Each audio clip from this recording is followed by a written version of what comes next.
Cauliflower பொரியல் எப்படி செய்கிறதுன்னு பார்க்கலாம். அதுக்கு நான் ஒரு காலிஃப்ளவர் எடுத்து அதெல்லாம் உரிச்சிட்டு கொஞ்சமாக மஞ்சத்தூள் போட்டு உப்பு போட்டு வெந்நீரில் வேக வச்சுருக்கேன். இப்போது ஒரு கடாய் வச்சு எண்ணெய் விட்டு கடுகு, ஜீரகம், உளுந்த பருப்பு எல்லாமே போட்டு நல்லா வதங்கினதுக்கப்புறம் கருவேப்பிலை, பச்சை மிளகாய் போட்டு நல்லா வதக்கிக்கிறேன். அது கூடவே நறுக்கி வச்ச வெங்காயத்தையும் சேர்த்து நல்லா வதக்கிக்கிறேன்.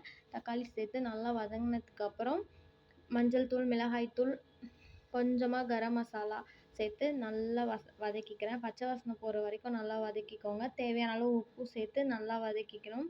இப்போ பார்க்கவே தெரியும், பார்க்கவே ரொம்ப அழகாக இருக்குது. இப்போது நம்ம ஆல்ரெடி அந்த வெந்நீரில் போட்டு வச்சுருந்த காலிஃப்ளவர் எடுத்து அந்த கிரேவி கூட சேர்த்து அது கொஞ்சம் வேகிற அளவுக்கு தண்ணி விட்டு நல்லா கொதிக்க விடணும்.